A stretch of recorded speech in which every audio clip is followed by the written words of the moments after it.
తమేవ శరణం గచ్చ సర్వభావేన భారత. మనం భగవంతుడు చెప్పినటువంటి ఒక శ్లోకం గురించి గీతలో మాట్లాడుకున్నాం.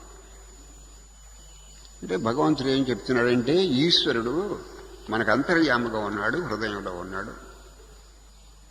ఈశ్వరుడికి పని చేయటానికి శరీరం అక్కర్లేదు, అవయవాలు అక్కర్లేదు.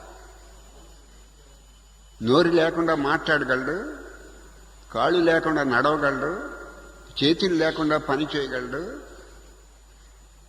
ఒక శరీరమే అవసరం. ఈశ్వరుడు పని చేయాలంటే ఒక శరీరంతో పని లేదు, శరీరం అక్కర్ లేకుండా పని చేయగలడు. అంతటా ఉన్నవాడు నీలో కూడా ఉన్నాడు, అంతర్యామిగా ఉన్నాడు. వాడిని శరణ వేడుకోవాలి. శరణ వేడుకోవడం అంటే అన్ని విధాలా శరణ వేడుకోమని. సర్వభావేన భారత. మన మనస్సులో ఒకటి ఉంటుంది, నోటితోటి ఒకటి చెప్తాం, చేతితోటి ఒకటి చేస్తాం. మన సమాజాన్ని మోసం చేయగలమే కానీ భగవంతుని మోసం చేయలేము. ఈశ్వరుని మనం డిసీవ్ చేయలేము.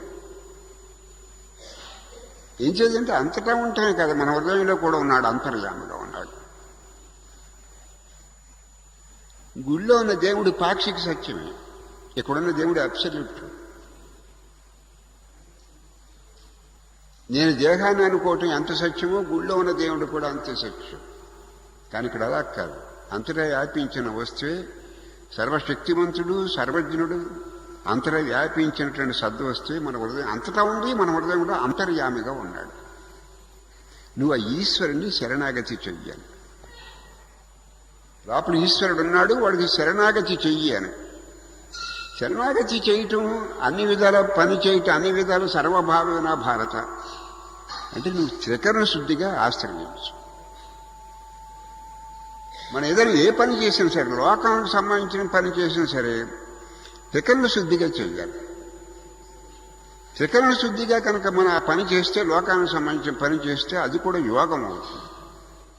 దానికి తాలూకు ఫలితం వస్తుంది. మెటీరియల్గా కూడా ఒక పక్కన ఎంతో కొంత మనకు ప్యూరిఫికేషన్ జరుగుతుంది, పవిత్రులు అవుతాం, భగవద్ అనుభవం పొందటానికి యోగ్యత సంపాదిస్తాం.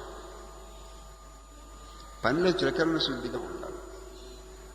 ఏదో ఆలోచిస్తున్నాం, ఏం మాట్లాడుతున్నాం, చేతితోటి ఏ పని చేస్తున్నాం, ఇదంతా త్రికరణ శుద్ధిగా ఉండాలి. అంటే మనస్సు స్వచ్ఛంగా ఉంటే, బుద్ధి స్వచ్ఛంగా ఉంటే ఇక్కడ ఉన్నటువంటి వస్తువు మనకు గోచరిస్తుంది.